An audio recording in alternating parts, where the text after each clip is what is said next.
Sector is clear. Moving on to Sector Brian 4444.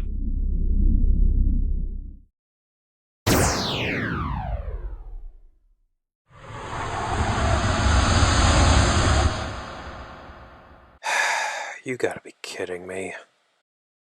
Hello there, I'm the Collie Crusader. It's been a few years now ever since Disney acquired Star Wars. I'll admit, I was caught up in the hype and looking forward to more Star Wars content from a company that's put out some of my favorite movies, Disney and Star Wars. What could go wrong? Looking back, I was probably a fool for hopping aboard Disney's roller coaster. I don't consider myself a super Star Wars fan, but it does break my heart seeing the state it's in. I can laugh at it, but I'm sure I'm laughing to hide the pain. Overall, my faith in both the IP and Disney has declined over the years, and after ingesting a few red berries and some blackberries, I find myself on the fence. I'm typically an optimistic person, but after seeing how things are going, I find myself wondering if it's too late for Disney and entertainment in general to be saved. Maybe Disney will turn around?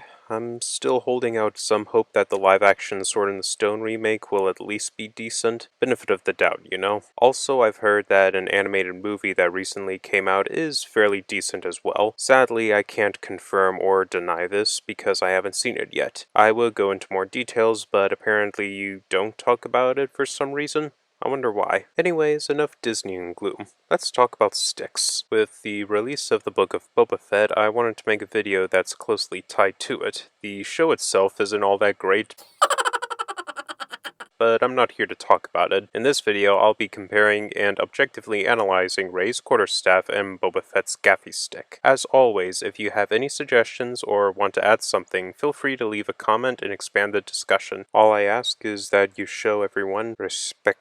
So, let's start with Rey's Quarterstaff. I'm no expert on quarterstaffs in general. I'm a bit more familiar with swords. However, from what I've gathered from other sources like Lindybeige, a quarterstaff is essentially a big stick made of hard wood. Some will say that the quarterstaff is associated with the English in the early modern period, but I'm sure big sticks were around way before then. Now, at a first glance, it's quite clear that Rey's quarterstaff isn't made out of wood. From what I understand, it's made out of salvaged parts, so it's essentially a metal stick and not a wooden stick. And this is something important to keep in mind for reasons we'll get to in a moment. Furthermore, considering there aren't any blades or spikes, this weapon's main function is to be a blunt weapon. It's not going to be piercing or cutting anything anytime soon, and it's only going to be useful for certain situations like going up against foes in plate armor or something similar. Against something like padded armor or gambesons, it may have a tougher time causing significant damage. Something to consider when looking at the quarterstaff is its length. Apparently, if you're going to be changing the position of your hands a lot while fighting, that limits how long the staff can be. Lindybeige says somewhere around 7 foot to about a foot above the user's head. Daisy Ridley is apparently 5'7". Funnily enough, I'm about that tall too. So going off that, I think it's safe to say that Rey's staff is reasonably sized and can provide a good bit of reach to attack opponents. However, the interesting bits about Rey's quarterstaff lie at the ends. Instead of the staff just being a straight shaft of metal, it has several protrusions in several places. The ends seem to be shaped almost like how the heads of a mace or a club might be shaped. It also reminds me of what a barbell would look like with its ends shaved off. I think having these ends actually make the weapon more effective, since the transferal of force when you whack someone would be more centered on these points. I imagine getting whacked by a normal quarterstaff hurts, but getting smacked by Rey's quarterstaff would probably hurt more. Speaking of barbells, let's go back to the point about the staff being made of metal. I imagine this would make the staff far more durable. That being said, depending on how the staff is built and the type of metal that's being used, wielding a full metal staff would probably be taxing. We see Rey spin and twirl around as she swings her staff a bit. However, this might be because the staff is merely a lightweight prop for the movies. If the entire shaft was actually made of metal, it would probably have some significant weight to it, and it would require a lot of energy to use for an extended period of time. If the shaft is hollowed out, this would reduce the weight, but then you might have some problems with its structural integrity. It may start to bend or become dented over time. Now, some of these issues could be mitigated if the metal being used for the staff is some kind of super durable, lightweight metal that's exclusive to Star Wars. If it was made out of steel, though, you're not going to be using this weapon for very long. Compare this to something like a polearm where the shaft is made of hard wood and the weight is largely concentrated on the metal head. If you wanted to make Rey's quarterstaff more usable, it would be better if the shaft was made of wood. The only metal bits would be the mace-like heads on the ends. Another thing to consider is that Rey's staff doesn't seem to have a lot of area to effectively place your hands because of all the protrusions it has along its shaft. A normal quarterstaff, or the staff I envisioned, has more area to where you can place your hands. Different hand placements have various effects because of leverage and the amount of force you can generate. For instance, if I were to hold a quarterstaff at one end, I would be able to deliver more force with the other end. Now, on a closer look, there do seem to be some areas other than the main grasping area that could be gripped, and you could potentially grasp the protrusions like how one can grasp the pommel of a sword. However, I'm not sure how well these protrusions would fit in the hand. As we wrap up with Rey's staff, I want to address the shoulder strap. On the one hand, I think it is a useful thing to have. It definitely makes it easier to carry the weapon around. However, a part of me feels like it would get in the way while fighting or get caught on something since it's fairly loose. It's clipped on at 2 points and allowed to droop just a bit. Compare this to, say, a well-designed loop or sling for a spear. The difference here is that you're mainly using one end of the spear, the pointy bit. This means based on how you're carrying it, the sling is far less likely to get in your way as you whip out your spear and threaten your foe. If you're fighting with a quarterstaff and constantly changing hands and twirling it around, the strap might actually be detrimental and get in your way. Now, if there was a way to make the strap similar to a spear sling made out of rope, you could make the rope taut by moving up an anchor point up the shaft. That way the loop isn't drooping. Even so, in rapid combat, you may not have time to move the anchor point up. You would probably have to have the staff out and ready to go before you engage someone. If only Rey had a light spear.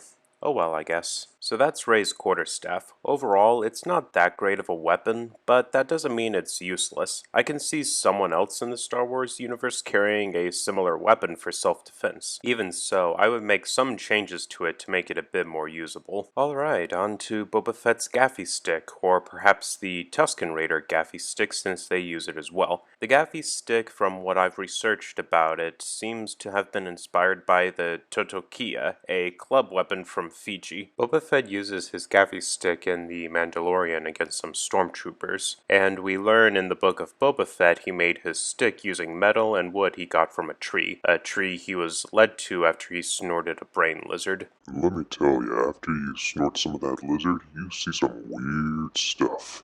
Don't do brain lizards, it ain't good for your health. Anyways, much like Rey's staff, Boba's stick is fairly long but decently sized. However, considering the materials Boba's stick is made out of, it seems to me this weapon would be lighter when compared to Rey's staff. The parts that would have any weight to them would mainly be the ends, especially the more bulbous end of the club. It also seems rather durable for a stick, and this might have something to do with the wood it's made from. Now, at a first glance, I think it's easy to tell that this weapon is a multi-purpose weapon. First, we have the spiked club head, which would be useful for bashing someone. Considering the spike is rather thin, there would be a lot of force being concentrated on that point, so I could see it breaking through or piercing something. However, I doubt it would be able to puncture well-crafted plate armor. On that note, stormtrooper armor doesn't count as well-crafted armor. As far as I'm concerned, I think it's made of cheap plastic by how easy it shatters. It's utterly useless, so why would anyone even wear it? Another thing to look at is the amount of area you're given to place your hands. You can place them just about everywhere along the shaft, providing you a variety of ways to hold the stick and opening up different ways to attack your foes. Now, let's look at the spear end of the stick. Boba Fett does use the spear end of the stick to pierce some stormtroopers in The Mandalorian. Overall, I think the spear end is a pretty nifty thing to have along with the club end of the stick. It definitely makes the weapon threatening on both ends and provides a way to keep your opponent at a distance. Also, being able to thrust and pierce your enemies with such a thin spike would be quite effective. If Star Wars took place in a medieval setting, you could potentially get through mail and maybe the gaps in armor.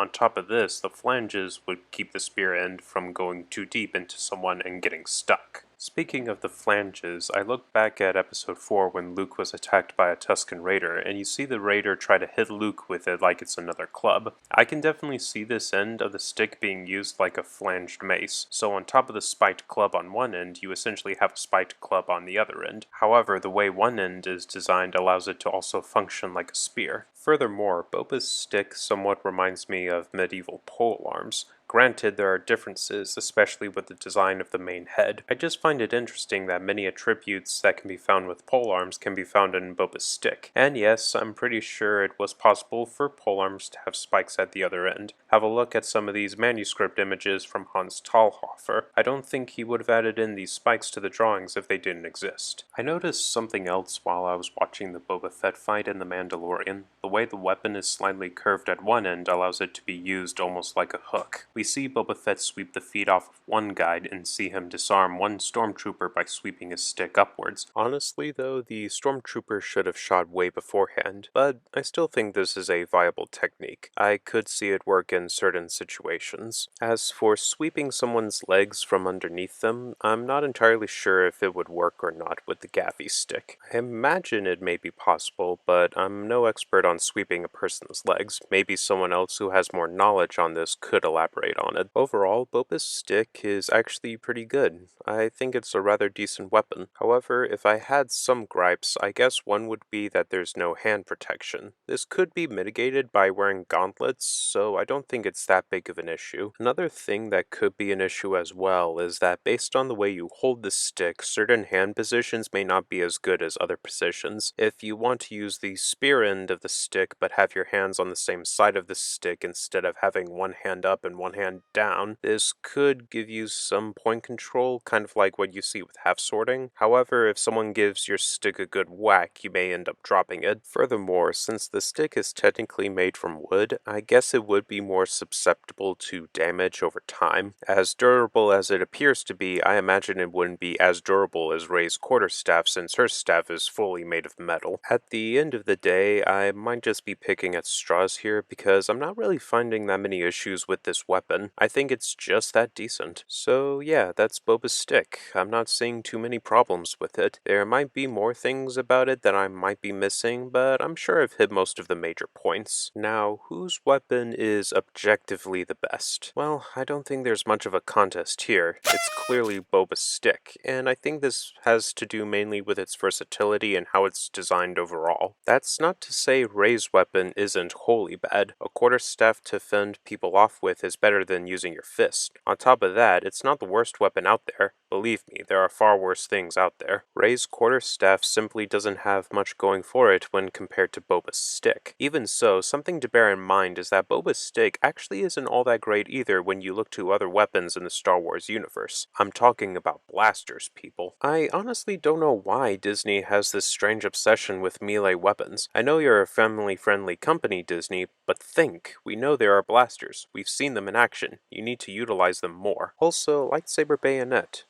That could be pretty neat. That's all I have to say on the topic of stick wars. If you'd like to look into some related videos, I recommend you check out Lindybeige's videos on quarterstaffs. I'll leave the links in the description. I also recommend you check out channels similar to his. Channels like Shadiversity, Scholagrim, Scala Gladiatoria, Metatron, and more. Now, if you'll excuse me, I need to go and prep my ship so I can return to Earth. Thank you so much for watching. I hope to see you again. Until then, farewell, and take care, everyone.